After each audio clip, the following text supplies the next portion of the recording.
we got Lauren on the other side. We can bring Lauren over. Welcome, everybody.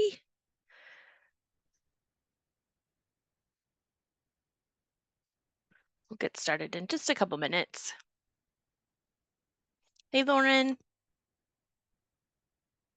Are those books really organized like that in your house? It's my old house and it became like a COVID iconic background. And so we moved homes and I've kind of just left it because all of work associates this with me. I love that. I love that. I love the colors too. It's very. Hey, Priscilla and Kate. We got Kate coming in. Awesome. The beginning of this call, lots of us were talking about how time has felt so weird this week. So we're just going to get a little bit of a slow start here to let folks come on in. I know everybody's juggling a lot right now. I don't know if anybody had conferences this week, but that's happening in all of our schools.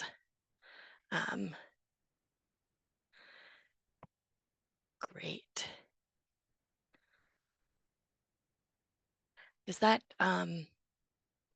do you think that's Jane Sawtell? Attendance or in at the attendee side? I inquired, so. Ah, perfect. Okay. Great. Well, I think let's go ahead and get started. We'll just move kind of slow through our intro in case we get a couple more folks in here tonight. Yeah, and Bill, if you want to keep your video off, we'll know that you'll still be here. So, but thanks for letting us know. I'm Sarah Lentz. I'm chair of the board.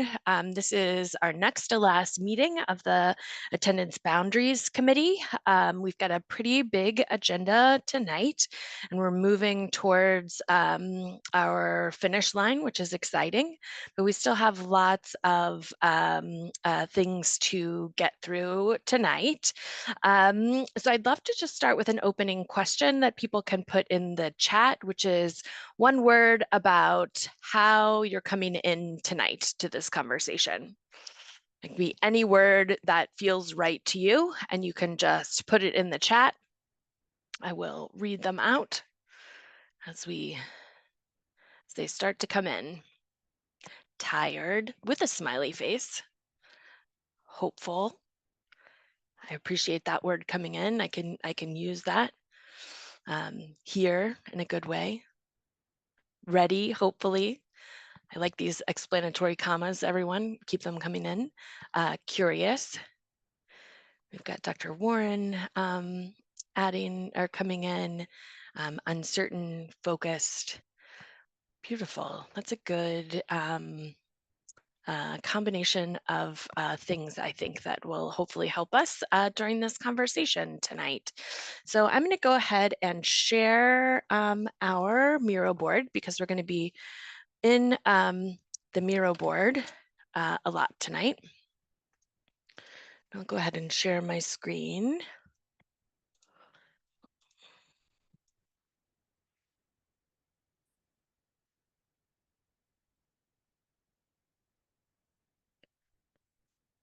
All right. How are we doing on size? Can everybody see that okay? Great.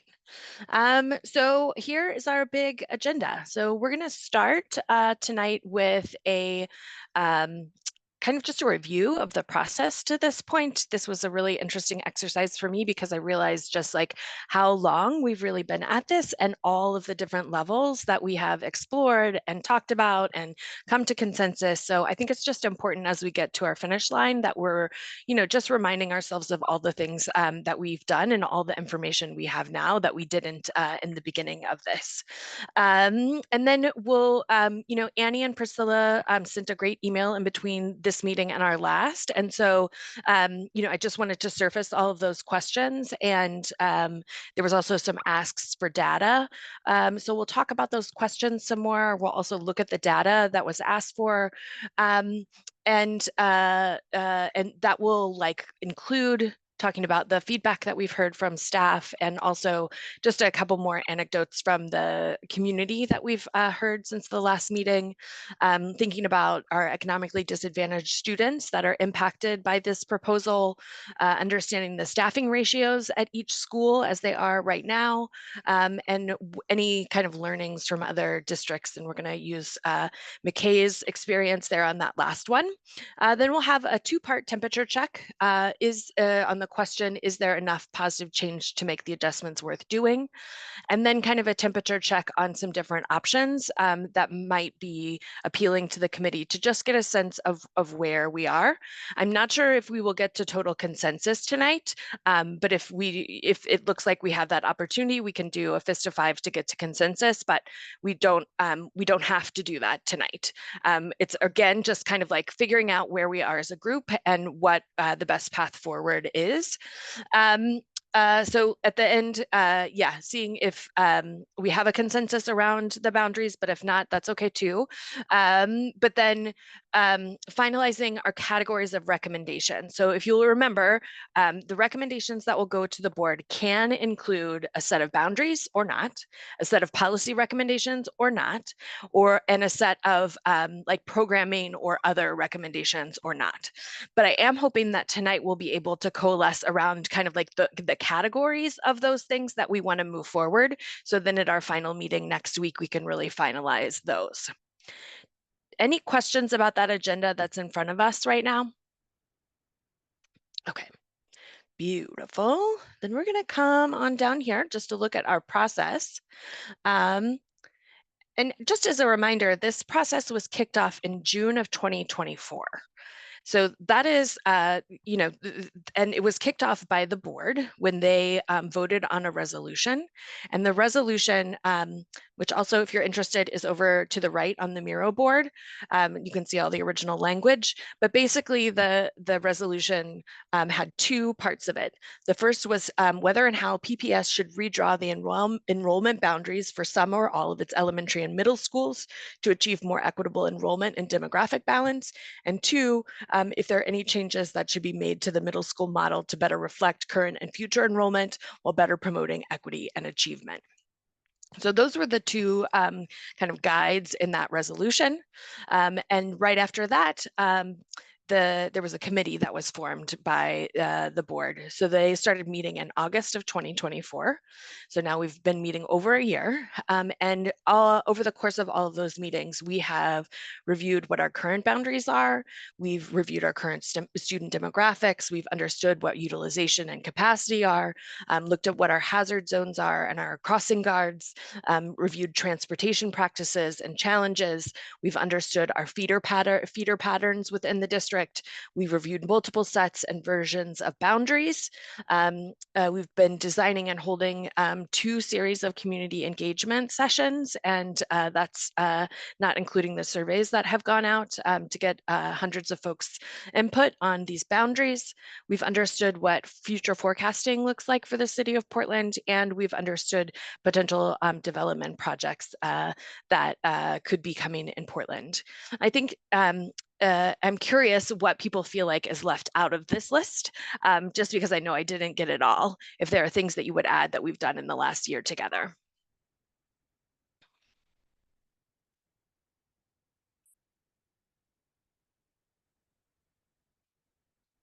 Anybody got anything else?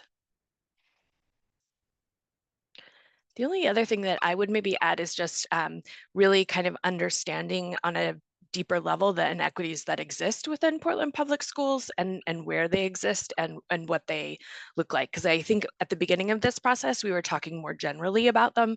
And I think we can get a lot more specific about where the disproportionalities are and what they look like and possibly why they exist. Yeah, McKay, go ahead. Yeah, it's kind of piggybacking on what you're saying is that you're understanding not only the demographics of where students live, but also where they go to school. And so that's knowing where those transfer policies are happening and how and why has, I think, been really helpful for everyone to understand. Thanks, McKay. Oh, did I see another hand? No, it went down. Okay, perfect. So next, and is Annie here yet? Do we have an Annie? No. Oh, we do have Annie. Great, great, great. I am. Sorry, Great. I'm off No, video right now. no, you're totally fine. I just wanted to make sure that you were here. So I think that Annie and Priscilla in their email really voiced some things that I think we've been hearing from lots of folks. It started to come up in the committee. And so just want to really name some things. Hearing a lot of negative feedback from the community.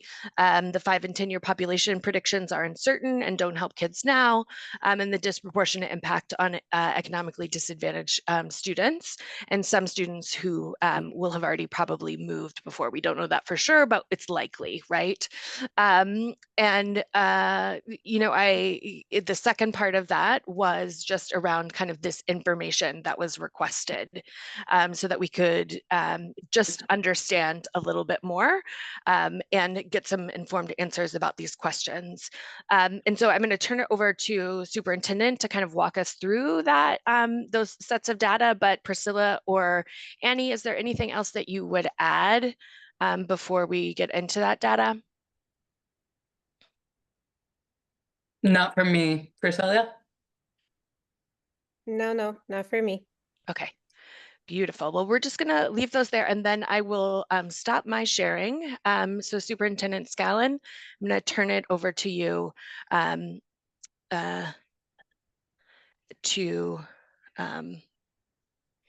show us some data. I think Damon has a hand up first. Oh, thank you. Damon, yeah. Yeah, thanks. Well, I just wanted to sort of add a little bit of maybe context to that, because some of the feedback I've heard has also been positive. So I just wanted to lay that out there as we get into this. And it hasn't been negative toward all of, I have heard negative feedback too, but not toward all of the proposals. Mhm. So I think there may be something of a middle ground that we could aim to. I just wanted to kind of, as we're kind of teeing things up here, just kind of lay that out there, that maybe there's some adjustments that can be made. I think maybe there should be, but I don't think we should throughout the whole process either. And I think there's been some great work here, and most people, when they feel positive towards something or neutral, they don't weigh in. So it may not necessarily be representative of the community as a whole, that we have heard some negative feedback. We don't know that. We can't really assume that.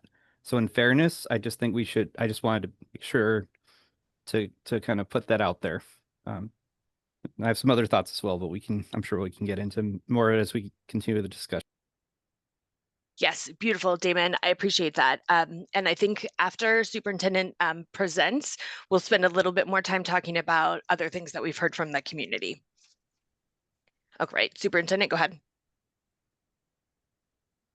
Great, actually, and I think what Damon just said is a good launching point. So I'm going to walk through, again, just the feedback from school leaders.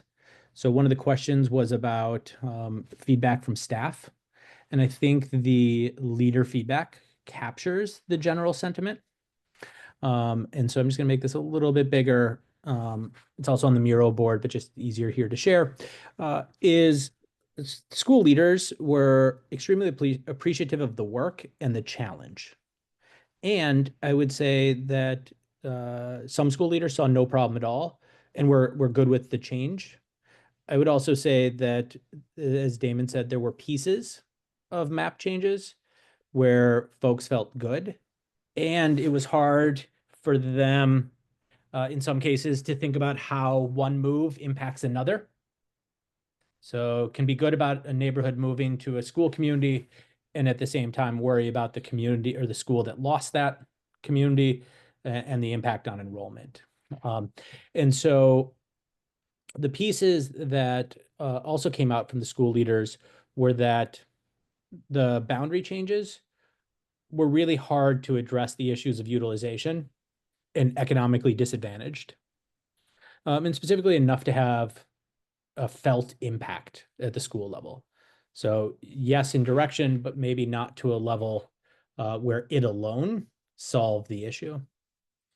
There was concern, and we got this concern from the community as well, about the disruption for those who are impacted. And they wanted to see solutions that leveraged policy, budget, staffing that could possibly have even more impact. And then there were some very school-specific challenges that were identified, including Longfellow Cafeteria, which is a cafeteria, gym, auditorium. And while we're trying to increase the socioeconomic diversity at Longfellow, to do that, we had to take a pretty big slice to get there. And so worried about size, and then specific neighborhood and walkability. And so there it was that there were a couple of communities that were moving schools where right now they can walk and they may not be able to walk, and where right now their typical way of engaging in school is to walk to the school. And so concerned about that. I'm going to walk through a second doc here. Sarah, go ahead. Yeah, I was just going to add, we did hear from a handful of teachers, both at the sessions that were in the public and then also emails. And I would say that most of those concerns were about King Middle School students and not being, if future King Middle School students didn't have access to King Middle School's healthcare clinic, and because they'd be at Lyman Moore, that was a really big concern. And then the other concern was just around kids that miss the bus are then able to walk to school, who then wouldn't be able to walk to school, or if a kid was sick and the parent didn't have an automobile, it would be much harder to get to the school if they were going to Lyman Moore. So I just wanted to add those couple pieces in from teachers. Thank you for that. So the second map, and I'm going to show the two maps. This was a question around who's impacted and socioeconomic factor. And so want to share those here. And while I'm doing that, McKay, if you can just pull up, because I know you sent it to me and I just don't have it on this, is what percentage of students that are moving or would move are socioeconomically disadvantaged. So let me just share this.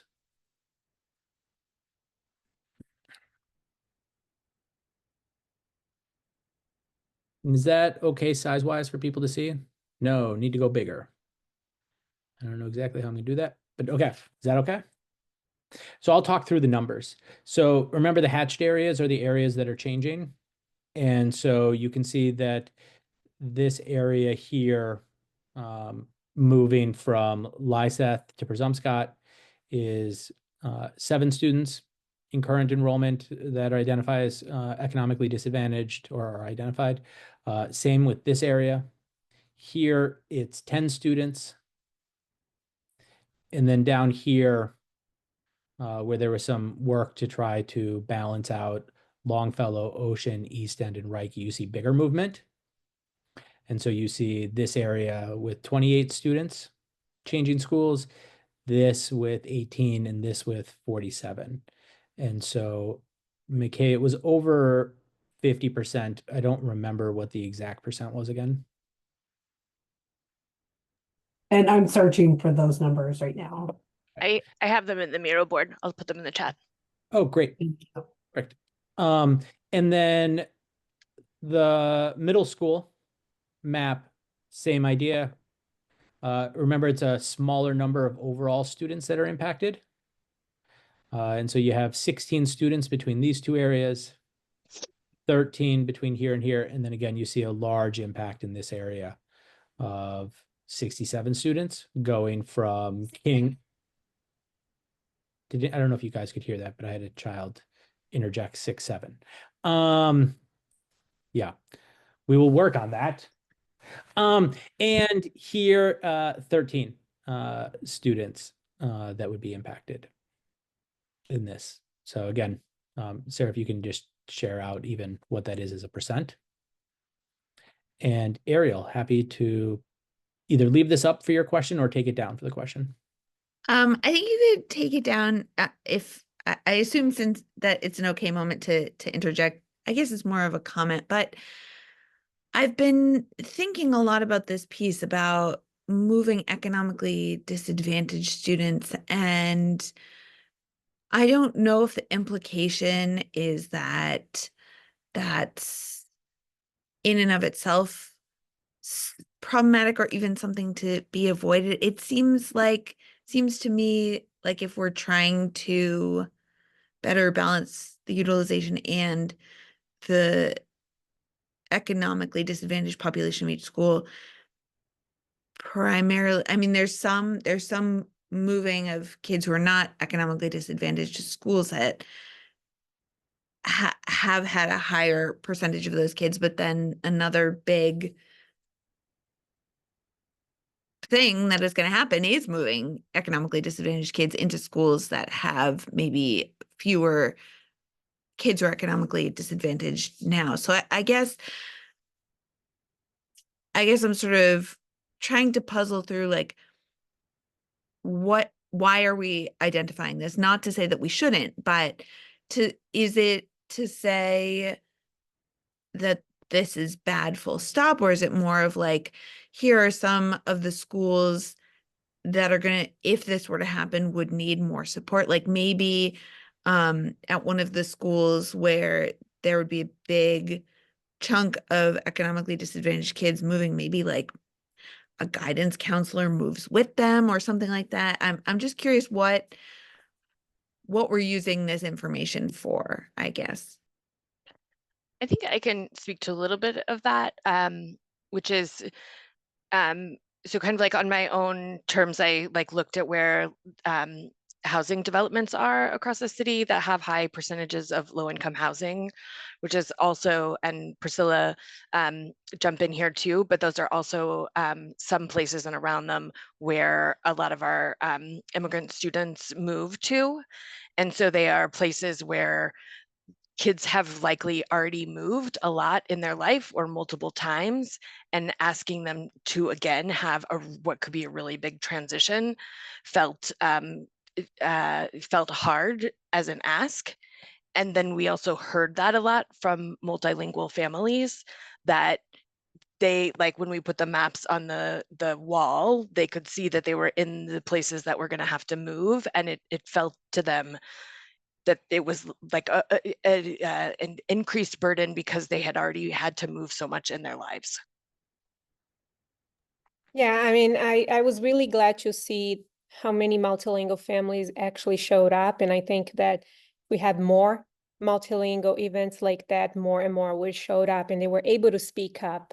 And it was good to see them expressing themselves like, really, this is the first time that their kids have been able to have some type of stability, you know, so then now they're going to have to move it again. And it's not to say that even if we don't proceed with the boundaries, they're not going to have to move, because they're constantly moving. This is the issue in Portland with housing, the housing crisis. Nobody can, if you rent an apartment, you're probably going to be moving a lot, you know? So I think our follow-up questions was really like around policies, if there's anything that we can do to help those families prevent all those transfers, I think I would feel more comfortable. But I think for your question about the low income or economically disadvantaged, of why we ask those questions, I honestly think everything we do, we should be considering this, because sometimes even if it's unintentionally, we may be coming up with policies, we may be coming with procedures that we are not thinking that it's hurtful, but it may be more hurtful to a certain population. So I think it's always good to evaluate and know those data. I'm a data person. I love data. So it's good to see those data to see how hurtful this can be to a specific population. And actually, and also what supports we can offer. Like, for example, adding all the students to Longfellow, I'm sure they're going to need additional support there. So it's in the school end, I think they need to know those data. Thanks so much, Priscilla. Dr. Warren? Yeah, I mean, just as I've listened to the conversations in these meetings, one of the things I hope we don't lose, that I think, Ariel, you were starting to hit on, was how we can use our budgeting processes and allocation of resources to address inequities. So I heard you talking about maybe like a counselor following students if we were moving them to make sure that we were addressing the need. But I think part of what Priscilla was getting at, what these numbers suggest, is that part of the goal was to try to reduce inequities, and looking at the imbalance of socioeconomically and economically more advantaged students in a school. And presumably some of that was to better serve our students that were economically disadvantaged. But what we're saying is that maybe actually by moving them, that's not necessarily serving them well. It may be creating a greater burden for them. But that doesn't mean that we shouldn't still be looking at that resource question and maybe thinking about how the resources need to shift to where they are now without the students having to move. Thank you, Dr. Warren. Any other thoughts before we go back to more data? Yeah, Damon, go ahead. Yeah, I just was thinking something along the same lines as Ariel, I guess, that if our charge here is to try to create better balance between the economic disparity sort of factor, then it seems intrinsic to what we were doing that many students who are economically disadvantaged may be moving from one district to another. Now we can look to try to minimize that for sure, but it does seem like an essential part of any kind of boundary reconfiguration. And I definitely like the idea of looking at policy to try to blunt the effects. So I don't know if this is something that's been considered, but maybe creating a waiver system that's a little bit more generous than, for economically disadvantaged students or something like that, or just in overall creating a waiver system that allows some more leeway in order to blunt those effects. So yeah, I think it's in some ways unavoidable, but maybe we can use those policy tools. So I'm glad that's come up.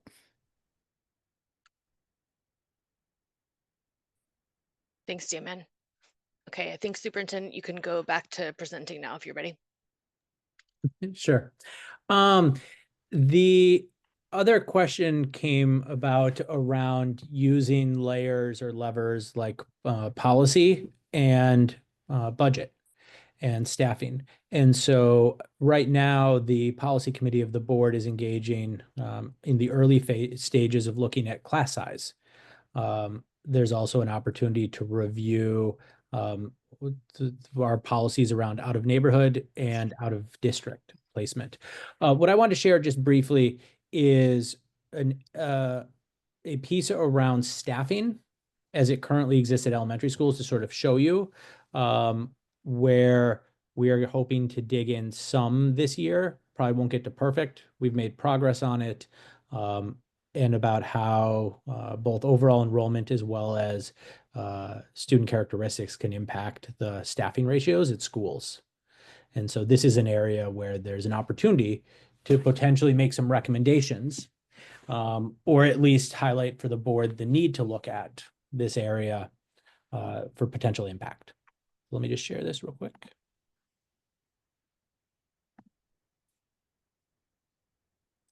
So what I have on the screen is not a proposal. This is what it currently looks like. And so let me orient you to it first, and then I'll sort of walk through it. At the top, you see each of the 8 mainland elementary schools, their enrollment, their number of socioeconomically disadvantaged students, multilingual students, and students with IEPs. And then what you see below, and we'll scroll through this, is you see their current staffing and what that turns into as a ratio for student to adult. So the way to read this is that East End has a principal, assistant principal, and if you looked at overall enrollment, they have 187 kids for every school leader. They have 137 socioeconomically disadvantaged students per school leader, 93 multilingual, and 46 with IEPs. The other factor I just want to share is the color coding. is not a space where you can picture getting all schools to green, but is instead a comparison piece to allow us to see where a school may raise is having more of an issue, or an area to engage in to look at versus another school. And so just when you look at school leader to student ratio, you see that it is higher at East End, lower at Longfellow. And just keep in mind as you're looking at schools overall, where you see that pressure. Hold on one second.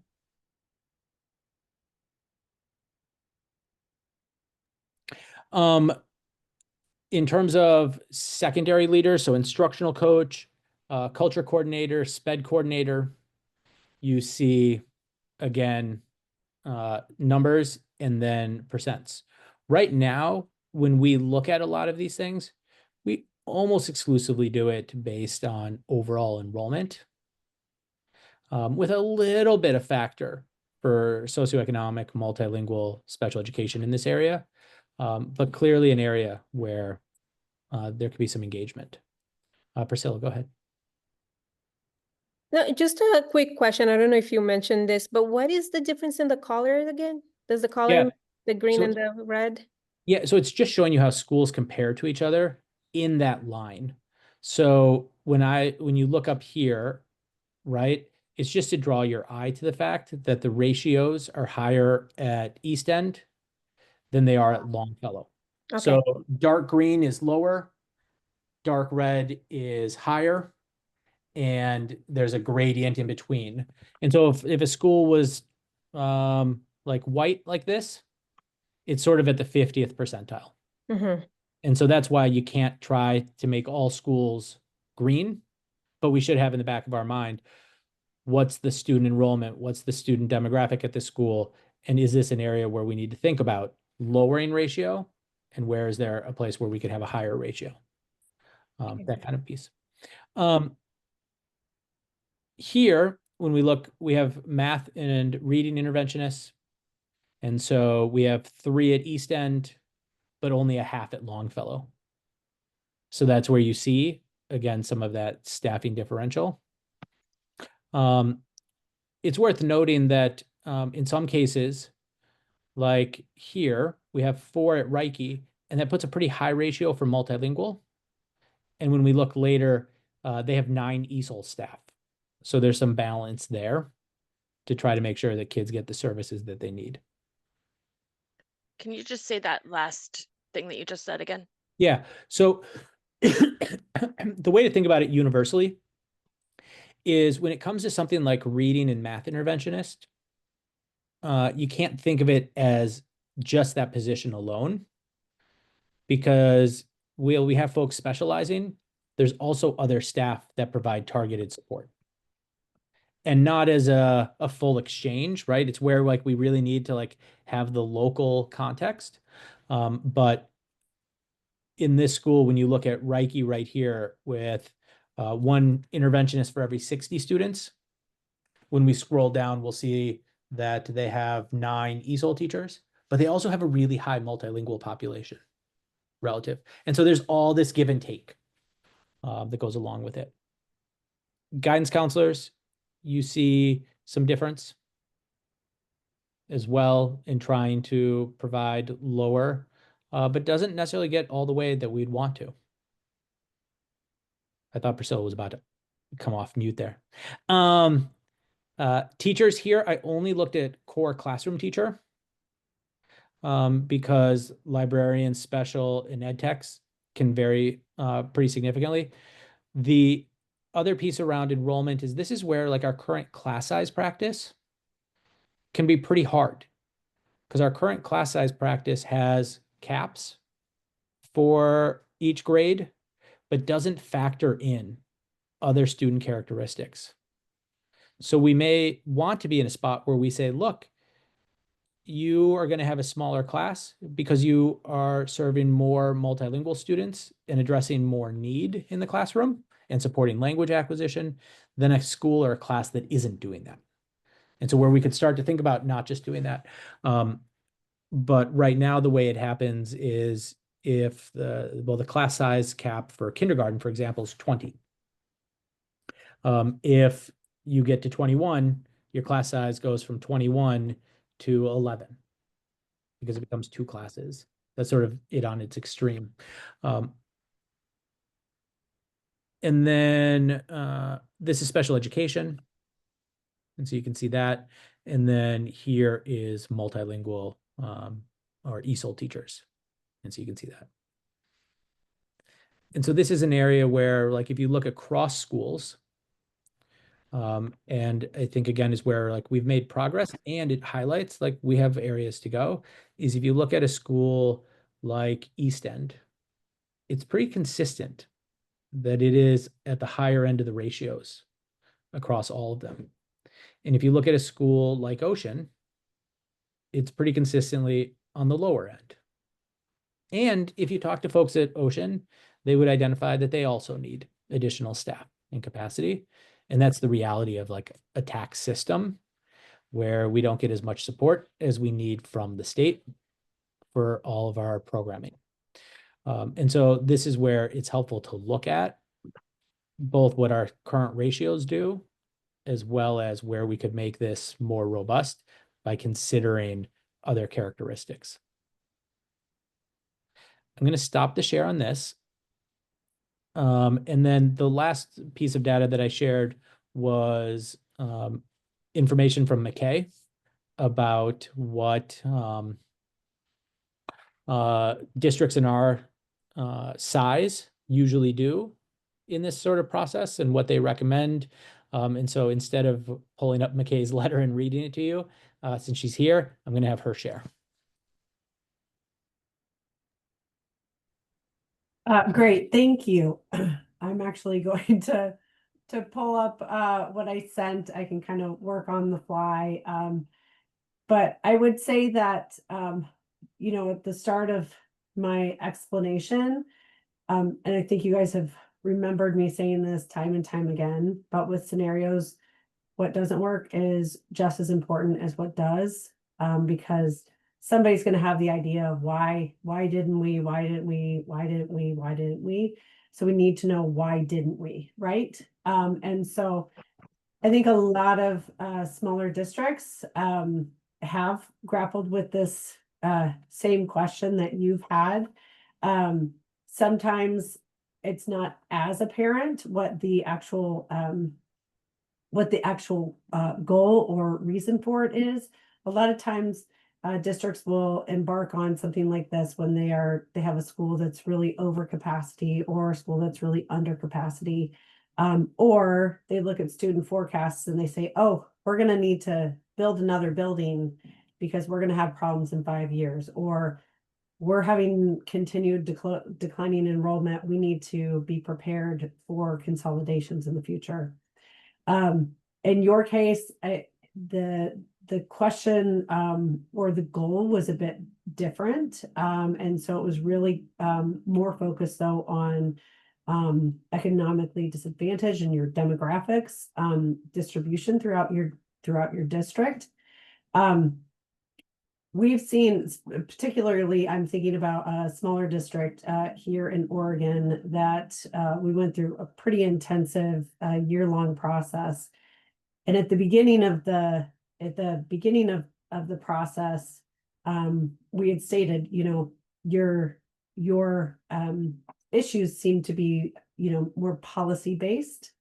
And I'm not sure if boundaries are going to get you there.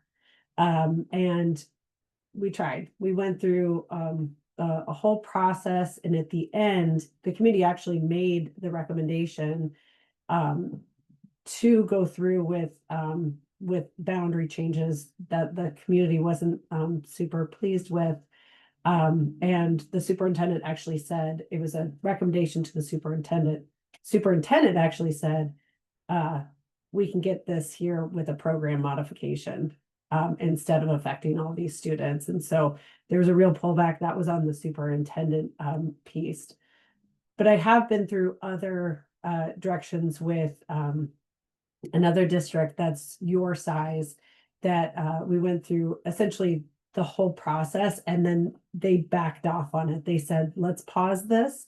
Let's take a deeper look at the space that we have available within.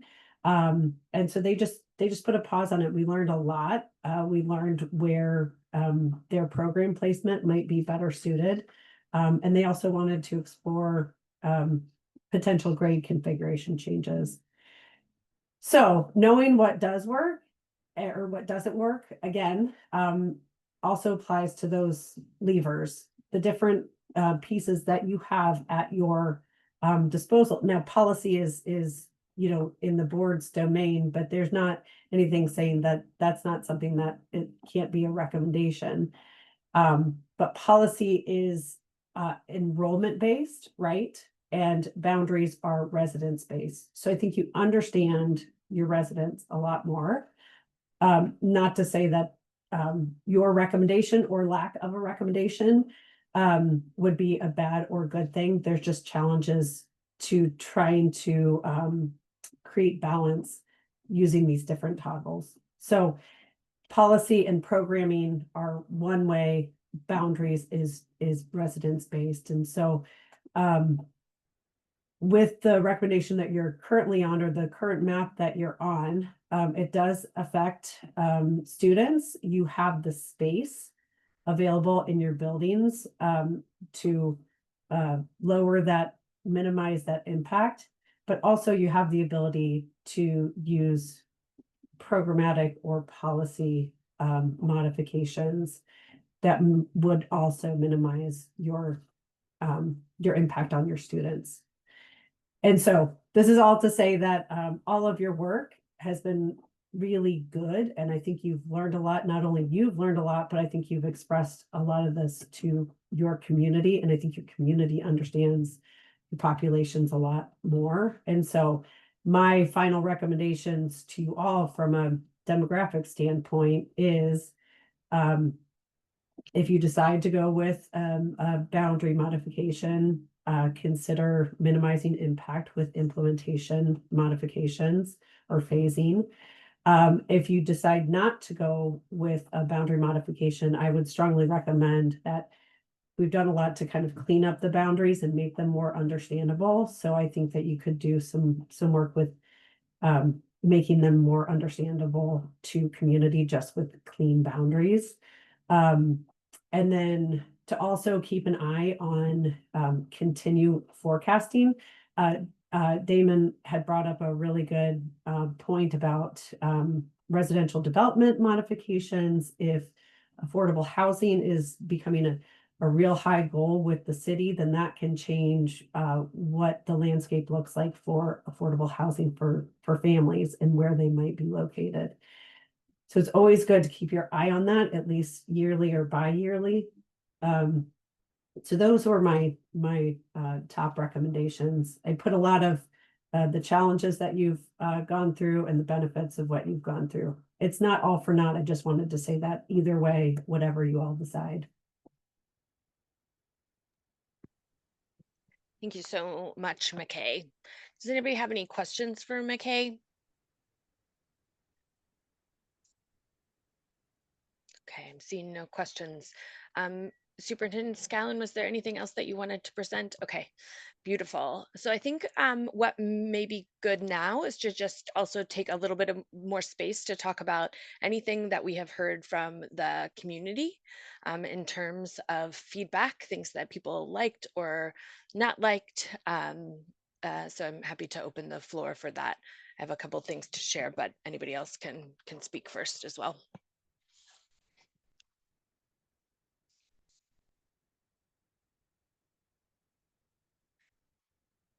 Yeah, go ahead, Damon.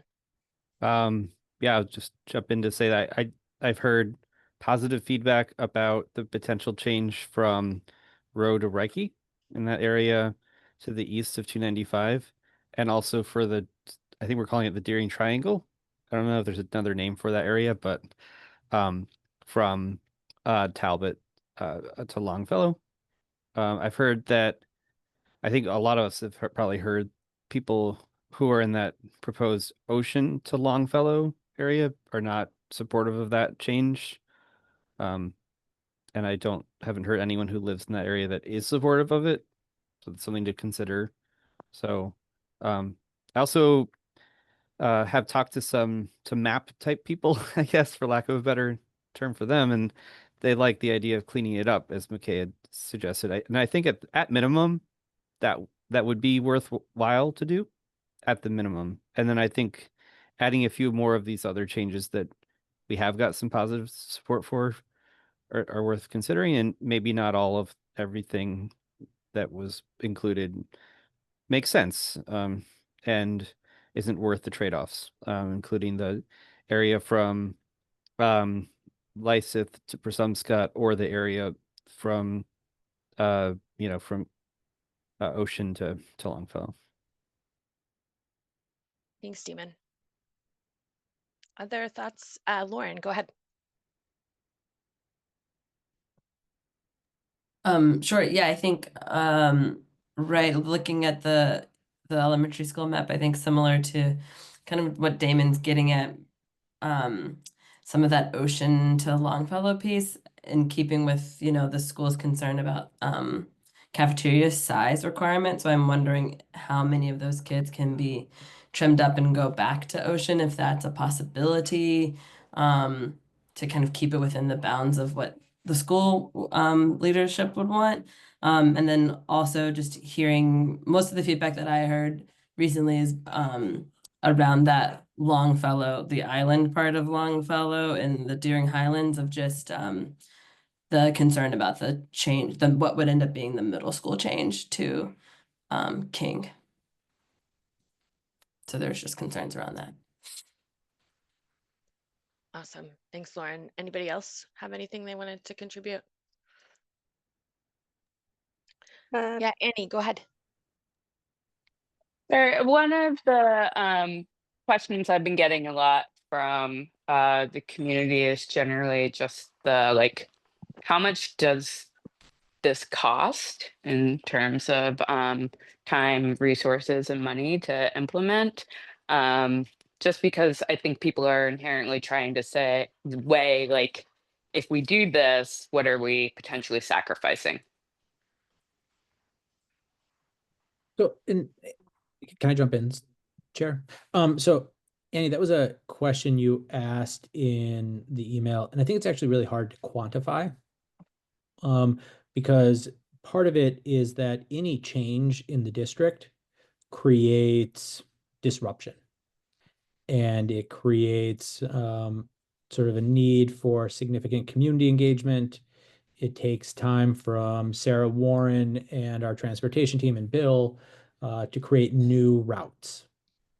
And if there wasn't that demand, part of what they would do is work on answering the question about what does it look like for potential changes around middle school, or not doing that. And so a lot of it's like a trade-off in terms of priority versus a dollar, because I don't think where we are it's a significant dollar piece. It may be between schools, right, where you have a significant number of students moving from one to the other, where you'll see an increase or decrease of staff. But really what it is we don't have a huge team. And so it is about capacity. And so if we felt like this was a priority and had the impact, then we didn't lean in and do it. But it would take away from other pieces, where you may see that it still happens, but it happens at a smaller scale or not quite as clean, because we're stretched then. Okay, I thought that might be what you said. And so I think that the follow-up question that I would get from people when I gave them that answer would be, okay, so what can you give us an idea of what we're sacrificing if there's a small team that will be focusing their priorities on this instead of X? And I know you'll probably say we'd have to look at it, but if you could give us some ideas, that'd be helpful. I mean, yeah, let me give you just one. That's, I think, an easy one. So we have school leaders right now that are engaged in this conversation, that are participating in this conversation tonight. whether in the attendance area or watching it. And if changes happen to the map, they will spend time engaging their community around it and dealing with the logistics and class changes and schedules and that kind of thing.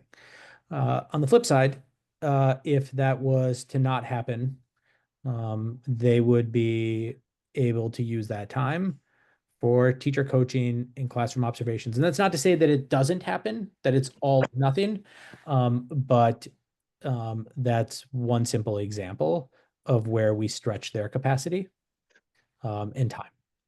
And so right now we have a new curriculum with EL going into its third year and like really starting to see some momentum. We're looking at our math curriculum, and that is happening right now. We have a new social emotional learning curriculum to support students. And so that all happens. I mean, another good example, I actually think, is Priscilla. And like when Priscilla thinks about both her work that exists naturally, as she said before, with a lot of students naturally moving, and it adds a little bit of this kind of conversation, adds anxiety into the community. And so I imagine that it increases the number of calls that Priscilla gets and the number of unknowns that she's wrestling with. And so, Priscilla, I don't know if there's anything you would want to add as an example of that. Yeah, no, you said it all. I think it's the anxiety piece. Everyone is anxious about, they don't even know if it's going to happen, but they're already anxious if they're going to move or not. I have heard a few families this past 2 weeks talking about 1375 Forest, which Princeton finds. That has been a huge concern for a lot of families throughout the last few years. So they have come to me as well to find out information about the boundaries. We had families that are concerned about families that are going to Longfellow not having access to after school programming. And those are mostly the economically disadvantaged that needs those after school programs or before school programs access. I know that's all related to policy, so we go with policies again. But I think that whatever we do here, whatever we decide, we can try to relieve those pressures from families if we give clear communications of what the district is planning to do moving forward to provide additional support, such as after school programming or transportation wise or things like that. But yes, the number of calls have definitely increased with concerns. And I would just add, I know a couple of you have come to some of the community sessions. They have not all been, I mean, we've talked about this before, that this is a deeply personal thing about where your kids go to school and the vision that you had for their future. And when that gets changed, that is bringing up some pretty big feelings. And we're also in a place, you know, in this country where people are just unsettled and anxious a lot. And that is very real, right? And so, you know, when I think about like moving forward, like this potential level of change and kind of like the response that we've seen from the community, it hasn't always been like a friendly engagements. It has been passionate, deep, sometimes angry engagements that do take a lot of capacity to support and help move forward. So that's just something else that I have really been thinking about over the last couple of months.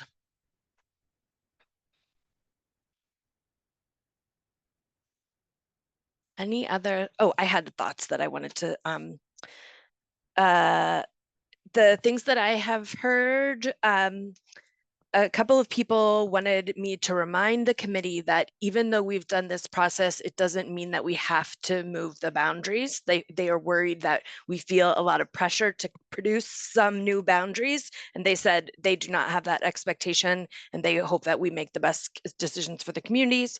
I got a lot of feedback that was positive about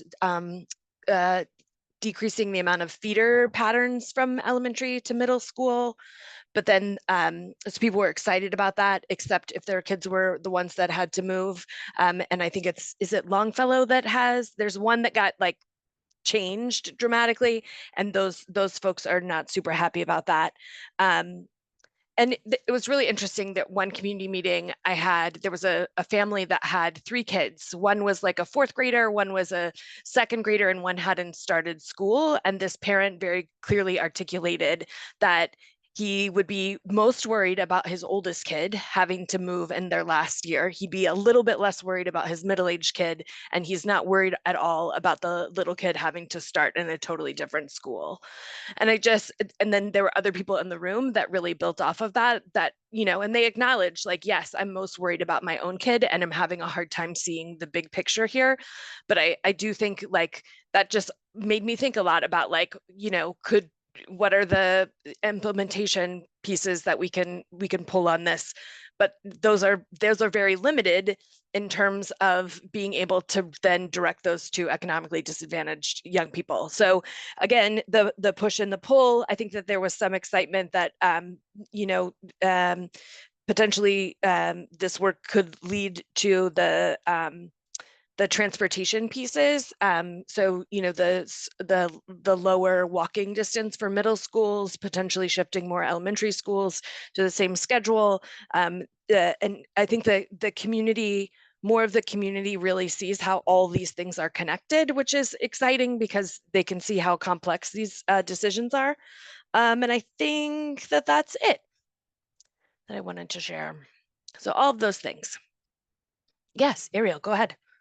I think I just wanted to share a little bit about how my own thinking has evolved over the course of us doing this, particularly because when you had your interview about this, Sarah, with the Press Herald, I think unidentifiedly, that's not a word, but mentioned my family because, when we started having a map that had my neighborhood shifting from Lyseth, where we can walk, to Presumscott, where we can't really, I sort of spoke up at the time and was like, oh, I don't, and I have a preschooler who isn't captured in any of the numbers that we've seen because she doesn't go to Portland Public Schools yet, but she will. And I shared about how, we walk to the Lyseth playground, Planet, and my kid, we've told her since she was old enough to know that that's where she was going to go to school. So she's excited about it. But at the same time, I do think that I have a neighbor who said to me when I was sharing about the proposed changes, and this is somebody who's very involved in the community of where we're currently zoned for, like, oh, it feels really hard to think about my kids having to switch schools, but I also recognize that this is why we don't just have individuals making choices for the whole community based on their one specific kid. I thought that was a really lovely and emotionally mature comment. And she said, if this is better in the big picture for the whole community, then I get that. But anyway, so I was sort of feeling that pull at the beginning, but also having in mind that idea of we want to try to move us all forward collectively as best we can. And then actually over the course of the past several months, I've been spending some time at some local schools, and have just felt really just such a lovely vibe at Presumscott when I've been over there, and have actually gotten excited about the idea of my kid going to school there. And I think I would be bummed if it didn't turn out that way. But I also know that there are pros and cons to everything. And so I guess I've been lucky to be as steeped in this as I have been, because I've had a lot of time for my own thinking to evolve and to go through the emotional process of the possibility of change that directly impacts my family. And I think that would probably be true for most families if they had been steeped in it as much as I have been able to. So I think change is hard, but can be good. And I don't feel like I have a strong sense of what is the best or the right thing to do. There probably isn't a best or right thing, but I just wanted to share my experience as sort of a microcosm. Really appreciate that, Ariel. Yeah, change is hard. So I would, anybody else have any last comments that they want to bring to the table before we just kind of take a temperature check? Yeah, Damon, go ahead. Yeah, just one thing I forgot to mention. I also have heard good feedback about the idea of reducing the number of feeders to the middle schools, and a lot of concern about that. Just in general, our kids go to a school where that is a split cohort. And then talking to parents at other schools who have said that their children feel some, concern about that as well. So reducing that is a good goal. I think, however we move forward, maybe it's if we have a two-step process or whatever, I think that would, sorry, if we have a modified version of the elementary boundaries, I think there's a two-step process that's inherent to this, where you then look at syncing up the middle schools with whatever the recommendation is for elementary schools. That's kind of how it's been working. So I guess as we move forward, maybe as we talk about some next steps, that might be something worth discussing. I'm sure you have some ideas for how to do that, Sarah. So as we move to our next meeting. So yeah, anyway, I wanted to share that there is definitely a strong sentiment to try to do that. That's super helpful. Lauren, did I see your hand? Yeah, and I think it's similar to what Damon mentioned of what for what we might talk about next week of like, okay, if we're gonna fix some of these blurred lines, if we don't do anything, is there a next step for us as a committee to kind of shore that up so that the policy changes also line up along with any other subsequent changes like crosswalks and transportation too? Beautiful, beautiful. Good thinking. Okay, I grabbed that note. So now I want to move us back into the Miro board. And we're all now professional mirrors. We're just going to do a temperature check. And again, that this is not like we don't have to get to consensus. This is just where we are. So you're going to take your dot and answer the question, is there enough change to make the adjustments of the current proposal, the one that we've been circulating in the community, impactful and worth doing? So remember, you only get one dot. If you see me moving two dots, it's because I've already talked to Myelina and I'm representing her today. But go ahead and take your dots and put them up here. Sarah, I continue to not be able to use Miro, so can I just chat you? Yes, you can chat me. That's the same for me. I'll send it to you. Okay, and Perfect. 5 is yes. 5 is yes. 0 is no. Sorry, I didn't say that before, everyone. Just to say that again, 5 is yes, there is enough change, and 0 is no, there's not.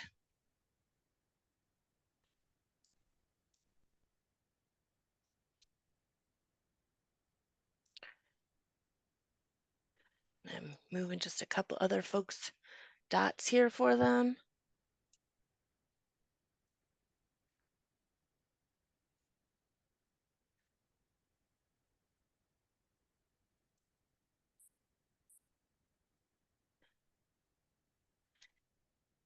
Annie, did you already put your dot on there, or you need me to do it?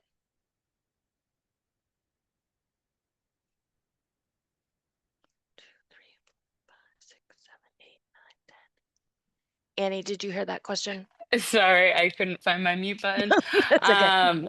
I did not. I am not on the Miro board. Okay, I will put you on the Miro board. Okay. Thank you.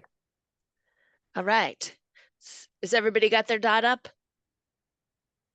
Okay, I don't see anyone who doesn't have their dot up. Okay, so that's interesting, right? That's just where we are. I So can't now, see the Miro board. Sorry, but I can't see oh, it. well I don't then know if let it's me screen tell share. you what's happening. Yes. Is anybody else having trouble not seeing the screen? I'm having trouble figuring out what it says, but I understand that's user error, so. No, let me just talk us through it. So we have a spectrum here of 0 to 5. And 5 is yes, there's enough change that we feel confident that we want to put the current boundaries, they're worth doing. And then 0 is no, absolutely not. There are 4 dots that have gathered around the number 1. There are 2 dots around the number 2. There's 1 dot at 2.5, 1 dot at 3, 2 dots at 4, and 1 dot at 5. Any questions about that spectrum of dots? And again, this is just kind of like seeing where we are. So now we're going to go to part 2 of this temperature check. And for those of you that are not using Miro, again, you can just use the chat. I'm curious from folks what you feel like is the next best step with these boundaries. And I've laid out 4 options here. So option A is to move forward with the current boundaries proposal as it is, to move forward with the modified version of the current boundaries proposal, which is B, to move forward with a simplified version of the current boundaries that remove islands and hazards and has minimal impact on students, and D, to leave the boundaries as they currently are, so no change. So again, you can put your dots on if you need me to So move a dot. this is for middle school and elementary school, Yes, or this is the okay, whole set of boundaries. Yeah. because I have different feelings about the middle school versus the elementary school. So I think that would mean that you probably want to modify what is on the table. Okay. So I would I can put you there if you'd like. Yes, please. You got it.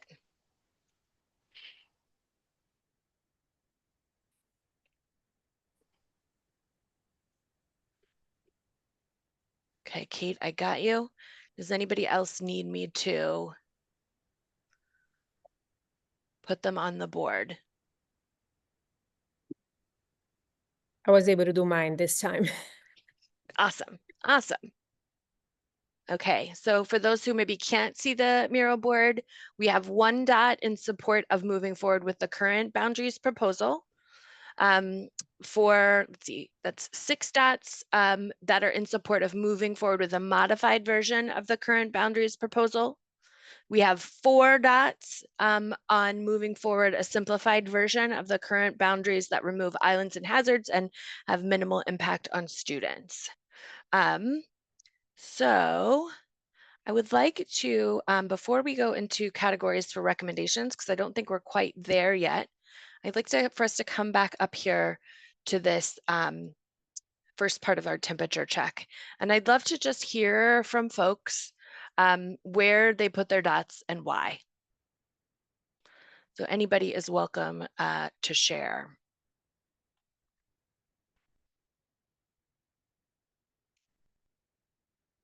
Yeah, go ahead, Damon. Sure. I did a 4. I was kind of second guessing that. I was trying to decide between a 3 and a 4. Maybe I would have done 3.5. Anyway, I like where it's at, but I do think that there should be some modifications, especially as I said for that area in that's currently ocean that would be proposed to go to Longfellow, and then clean up the middle school boundaries, reflecting that. And yeah, I think there's a few trade-offs. I think some of the proposal is really good though, and we should probably move ahead with those parts of it. So yeah, I think it'd be nice to look at another scenario that's sort of in the iterative process incorporates some maybe more modest changes that we've heard some more positive feedback about. Okay, thank you, Damon. Bill?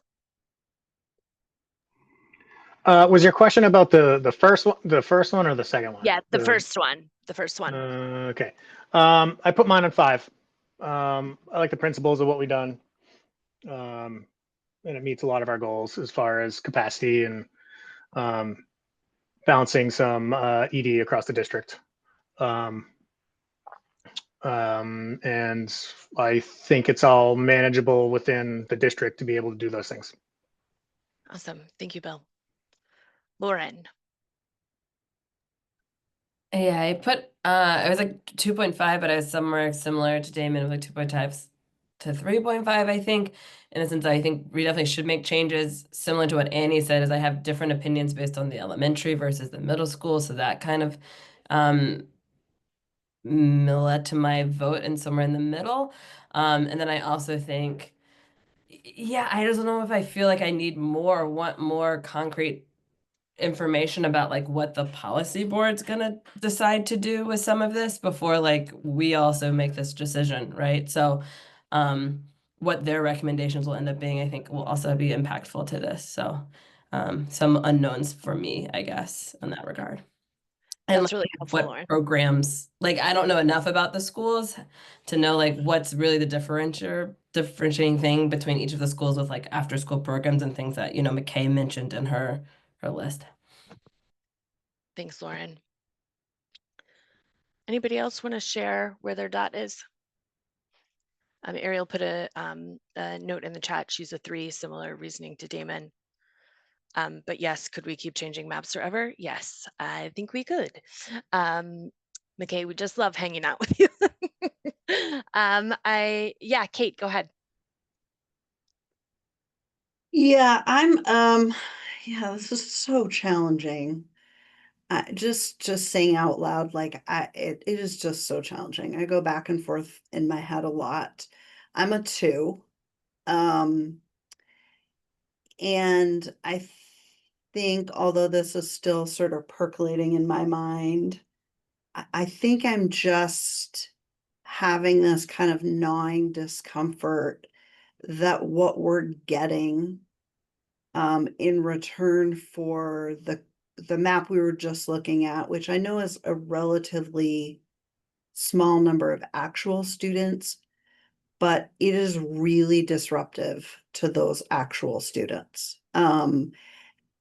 I also so I'm very cognizant of, as we've all talked about, are we getting enough to justify the discomfort, the stress, all the things Priscilla was talking about? And just to be clear, I understand sometimes we need stress and we have to just do stuff. So that's where my tension lies. I'm not feeling confident right now about the trade-offs. And one of the things I'm trying to figure out relates back to, I think, what Damon or someone else mentioned at the beginning, which is this in and of itself is not going to get us where we need to be. So there has to be accompanying programmatic changes that either move with the schools, move with the kids, there's got to be some stuff done there. And I thought the superintendent's sort of map analysis with the numbers was really helpful. I personally, I don't know how that's going to happen. I don't see the money coming from anywhere. And to me, without sort of an identifiable pot of money that says, okay, the state is, we know we're going to get this X amount of extra money this year that we can invest in here, I feel very uncomfortable, particularly with some of these moves, that we're not going to have the ability to make the accompanying program changes and policy changes that have to happen. And I'm wondering, and I know we're going to talk more about this, are there things we could do programmatically outside of boundaries that might get us closer than just boundaries? So I'm still thinking and very open, but that's where I am in this moment. Thank you so much. Yeah, Priscilla, go ahead. Yeah, so I feel the same way as Kate. That's why I also had a 2. And I think the only reason why I was not a 1, it was really because there's part of me that also feels that maybe some of those kids would be better support in schools that are not at overcapacity right now and are shifting to schools that are that have less students, that But again, it goes back to what Sarah Warren was saying, is the resources in each school, you know. So that's the only reason why I put it at 2, but I feel the same, exactly the same way as Kate right now. That's super, super helpful, everybody. Rob, is there anything that you want to add? Or Annie, go ahead. Then Rob. Yeah, I'll be brief. So middle school, I'm okay with those boundaries. I think that we've done a good job of making things more equitable at the population level. And they seem to make sense to me just looking at the map. And then with the elementary schools, I am for some of the simplification, but I don't think the moving kids for equity purposes makes sense because it doesn't do much. Thanks, Annie. Rob? Yeah. Yeah, I can chime in. I was also a 4. I guess I'm relatively content with the process that we went through. I think some of the map changes make sense regardless. I think in other areas maybe we were reaching a little bit too far. But I in general lean towards wanting to move forward and making changes in the future as needed, if that makes sense. I have concerns about making changes that might shift costs or might require additional, I guess, staffing at schools that we don't have the availability for. So that's a concern as well. But I tend to be inclined to keep moving forward with what we already have and kind of working off that in the future. I kind of view it similar to like the property value assessments in Portland, where you kind of want to do it every 5 years and rethink it then, instead of just waiting every 10, 15 years. Thanks, Rob. Yeah, Damon, go ahead. Yeah, just I think Annie brought up a really good point there, and then it made me think that there are some changes that we have proposed that are not for equity purposes, but are actually to improve some transportation, active transportation, especially walking to school, neighborhood cohesion. So maybe we leave at least, maybe that will help some people who are concerned or are feeling more like they're at the 1 and the 2. Maybe that's for some of the changes. Maybe that's how we get to 3 at least. Even if it doesn't hurt equity, but it helps active transportation a lot. There's a lot of evidence that can help kids across the board. It has some real benefits for the community. And I also think I mentioned this at the district meeting, District 3 meeting, that we just flat out need to build more affordable housing in more places. And that is one of the best things we could possibly do for a whole host of reasons, including addressing some of the issues we've been talking about on this committee. So I hope people will also emphasize that, not just here, but in other places and other discussions. Yeah, and I think that I can I'm not going to speak for Myelina, but I will speak for myself. I was a 1, because it just I think that where I am with, when we were working on the cell phone policy across the school district, like it was so clear to me what the benefits were going to be. It made like sitting in the rooms with so many people that were upset and like didn't want this change, and that was a really hard process, but like I could see how it was going to impact our district and like the whole district, and it felt like a really big impact, and I just don't feel like this with that. And it's like I've also had the advantage of sitting in all the rooms with all the people who have come to give feedback and to have listened to all the families about the ways that this is going to impact them. And yes, most of those are been negative because that's, who shows up. And I can't clearly see. I think I am totally in support of like a cleaned up set of boundaries and potentially looking at the middle school feeders and doing the transportation pieces. But I really, I don't think I'm going to be able to move my dot too much from the current proposal. So I just want to say that out loud. And I want to, we're going to pause on that conversation just for a second, because I want to come down here and look at these, the other elements that that have been mentioned in our conversations that are part of our charge. So, we have 3 kind of different categories around this set of recommendations that we'll put to the board. So we have boundaries, whatever that ends up looking like. We have recommendations around like a review process, or how this process continues after we're done with it. And then we have this other bucket, which is most of the program suggestions and the policy suggestions. And these are not finalized by any means. I just tried to capture the things that we have heard over the course of our meetings. So this is what the next meeting will be focused on, is really like digging into these and making suggestions on whatever this final list will be. So just to go through them, so recommend review boundaries again in 2030 or soon after the next census results are complete, and every 5 years after. If a school reaches a certain percentage of economically disadvantaged or a percentage of capacity used, that it would trigger a review and adjustments. And then down here in this other category is kind of, again, the policy and program pieces. So move elementary start times to 1 common time. That's come up. We don't even know if that's possible, but we can keep it on the list as something we'd recommend. Invest in the creation of a new budgetary formula that increases resources and staffing at schools where economically disadvantaged and utilization are above X%, right? Like that's what we started to look at tonight with that red and green chart that superintendent showed us. Decrease middle school walk distances. We could recommend that there's a change in the McKinney-Vento placement policy.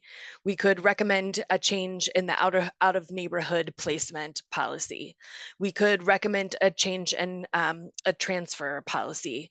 And Dr. Warren and Superintendent Scallon, I realized as I'm speaking that I didn't ask for your input on this list either. So if you have other things that you think are levers that you want us to consider, we can add them. I would love to add one and suggest one that gives me concern, just in terms of how it's worded. So the concern one is around the recommended change to McKinney-Vento placement. I think of McKinney-Vento as not a student, but a protection and a right. And so I just want to be like thoughtful that if there is any recommendation there, it's more about resources that go based on percent, as opposed to where somebody would have access or anything that would restrict access. And so just want to say that, like, I think we have to be careful about that. Priscilla, you want to jump in there? No, thank you. Thank you for saying that. I wouldn't even recommend changing McKinney-Vento placement at all. I don't think this needs to be there because it is a student like any other student, and we need to be providing support to all students regardless of their McKinney-Vento status. So I think it's a matter of resource allocation, really. So I, from my opinion, I would change that language too. I think the other is a question of programming that I'm intrigued by, that we really haven't discussed in this committee, except, I'm thinking of Kate's comment a little while ago about programming, and thinking about programming not just in terms of like a deficit mindset of a support, but also the types of programming that draw folks to schools. And so thinking about that piece.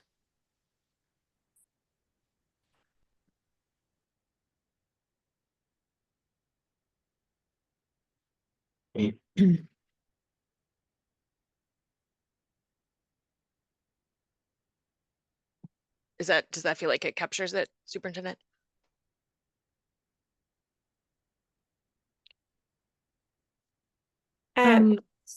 Sorry. No, go ahead, Priscilla. Just, Ryan, do you mean like when you mean recommend creation of program, do you mean things such as like after school programs in some of the schools so that kids can have more access to it? Or what type of programming are you talking about? I think after school and before school is an example, right? Where it opens up options. Okay. I also think Like, that Spanish immersion is like a hard example, because there's some demographic factors there, and the idea of having a bilingual immersion program where families may say, like, that's a great thing, and I'd love for my kid to have that and go. That helps draw students. So I think of it as both of those. Dr. Warren?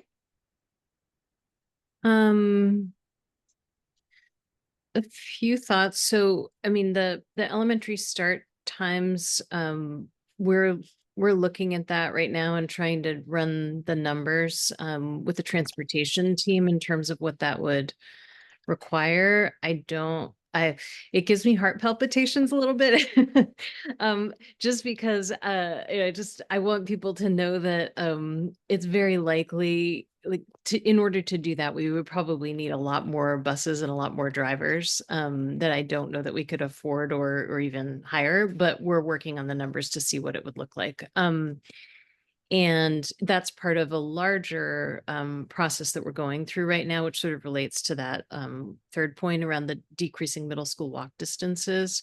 So we're doing a lot of modeling and trying to figure out how we could achieve that goal of decreasing middle school walk distances by looking at different approaches to transportation and hopefully achieving other goals too, like, if greater efficiency, on time arrivals, et cetera, just better service overall. One thing I would love to hear this committee's thoughts on is we've heard the concern around the middle school walk distances a lot, and some people have also expressed concern with the elementary distances, and I don't know if there's a broader concern around that. It's a mile right now, except for kindergartners, it's a half a mile.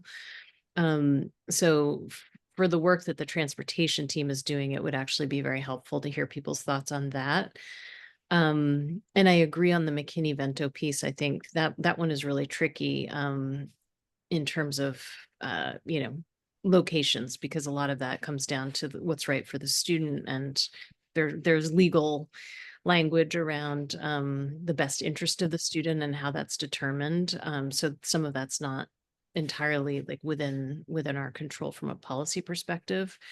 I'm curious about this notion of out of neighborhood placement, and I'm not totally sure what we're thinking, or the transfer policy. I'd love to hear more of what people might be thinking in that area or those areas. And one caution I would give is just that when we're thinking about exceptions or waivers or out of neighborhood or any of that stuff, going back to what Dr. Scallon was saying earlier, just about staff capacity, that the more exceptions or waivers or those types of things we have to process, the harder it gets, because that takes a surprisingly large amount of time for folks to process and manage. So I just want that to be noted in case that becomes a part of the larger conversation. And I agree completely with the drawing students to school through our programming. Priscilla? Yeah, so the 1 mile to elementary school that Sarah said, that has been the biggest concern to the population that I said that I heard a lot, which is 1375 Forest, which is it's a complex with a lot of students. And that has been a challenging for a long time already, because there are families that have little kids that gets transportation and the older kid does not. And it's still not a route that family thinks it's safe, for example, to walk to Talbot by themselves. So in a lot of time, kids are getting to school late because parents have to wait for the school bus to come for the little ones and then walk with the older ones. So that is just an example of what happens with the transportation for a 1 mile, like not getting transportation if they're 1 mile. Again, it could be changed with policy. But a few families from that complex had come up to me, ask if there is a possibility that that complex could go to a different school so they could get the transportation, not because they don't want to be at Talbot, but just for the transportation purposes. Beautiful. Okay, that's super helpful. So I know we're at 6:30. I'm going to make a recommendation for what our next moves are, and then Superintendent and McKay, you can tell me why it does or doesn't work. But I think it might be helpful for at the beginning of our next meeting. I mean, ideally, we could get them to folks before. Is that we create, and it may just be scenario one that you already created, McKay, those simplified versions of the current boundaries that are, removing the hazards, the islands, the weird cutouts, and, and seeing where that gets us at, and including the transportation pieces. I'm not sure if we'll be able to, if you'll know those, but we can help you. And then based on that, then adjusting the middle schools. So to do a version of and Damon, I see your eyes going, so tell me if I'm saying it wrong, that, and sorry to assume that your eyes meant that I was doing it wrong. That was not my intention of what I was saying, but just somebody else catch it. So a simplified version of the current boundaries. Okay, no, I said it wrong. Yes, the simplified version of the current boundaries that is like our scenario one for both elementary and middle schools. And then a separate version that is that with the transportation, and then adjusting the middle school boundaries based on what that is. Does that sound right to folks? I think So, that is what I suggested. Oh, sorry to interrupt. oh no, go ahead, Damon. I think just because you were asking, Sarah. Yes, yeah, I think it basically it's a modified version of scenario one that incorporates that Deering triangle. And then I really think that the road to Reiki one is as much a transportation as much as a utilization change. And I know a lot of people who would like to see that one happen. So at least maybe considering leaving that one in there to see how that would look. So those two changes in addition to the simplified ones. And I think other people should weigh in too if they want to see. I mean, the other one is like the Old Port one. Do we leave that in or not? Like there's some ones that just we haven't heard anything about, I guess. Maybe we don't bother then, but but those are two I guess I'd still like to see. For those that, and I just want to check, I know that there were a couple people who were on 4s and 5s. Does that feel like an okay next step for us to look at these more simplified versions? Yeah, Priscilla. Yeah, so I agree with that simplified version, but what I'm concerned, and I don't know if by doing this work, the numbers will come up, by doing this change that Damon just said, we'll be adding more students to Reiki, but then he's going to remove the boundaries that we currently have. So that means that Reiki will still have the amount of students they have now, plus more. That's what I am understanding, or am I wrong? Like if you're just doing a simplified by adding the Deering triangle. So that would mean that Reiki is going to stay the way it is and get more student. And that, in my opinion, will be problematic. Maybe then we leave the Old Port change because that did take some students from Reiki over to East End. Yeah, I think right now, if we're thinking about adding more students, we have to find a way to take more students out of Reiki. That is my opinion, but Yeah, I when I said I was for the simplified version, I meant the simplified version that makes it simpler for transportation. So those instances where like I think there's some kids on on the road side of Brighton that go to Longfellow, or there's like this one street in the Longfellow community that goes to Row. Like those small changes like that makes sense as opposed to moving a whole neighborhood to one school. Okay.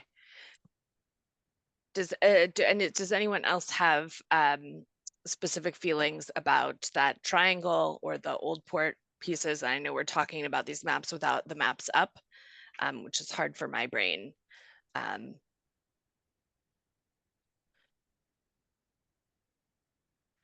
Okay, so I'm seeing no, so I think that we should,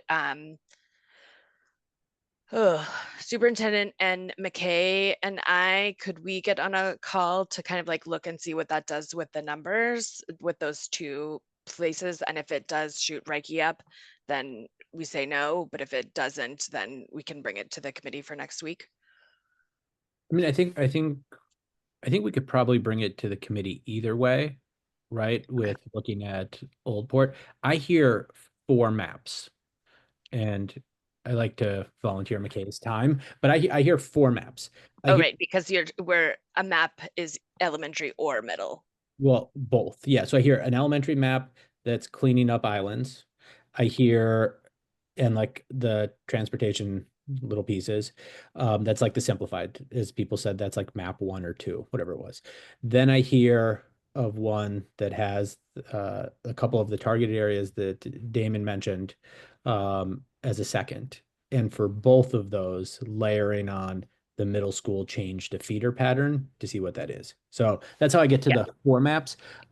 And Sarah, what I think would probably be helpful is if we have McKay start on this, and then we may need to pull in somebody to help with that second elementary map to just help us make sure that we capture the right roads. Perfect. That's great. And then I'm going to ask Dr. Warren and Superintendent Scallon to look at this body of recommendations categories and to actually make recommendations to the committee about what they could look like. And then the committee can give feedback on those next week. Because I feel like we don't have the on the ground knowledge enough around these policies and programs to be able to really like pull numbers. Yes, we're going to try to get you those maps as soon as we can so that you'll be able to see them before the next meeting. And just a reminder about the next meeting, it is at Casco Bay. There's a big parking lot. Parking shouldn't be an issue. You'll go upstairs into the great room. Make sure if you haven't been to that building before, look for the glass doors. One goes into Paths, one goes into Casco Bay. Casco Bay doors, you go up some stairs and you'll find your way to a big room. Yes, if you need childcare, feel free to message and we can align that. We will provide dinner. If you have any dietary restrictions, let us know too. You can just send us an email, but we'll do dinner and then hopefully, spend a good evening together and get us to the finish line. So thank you all very much. As always, feel free to reach out in the in-between just keep notes of anything you're hearing from the committee. Anybody that is watching from home, feel free to email with more thoughts and we'll see you all next week at 5. Take good care.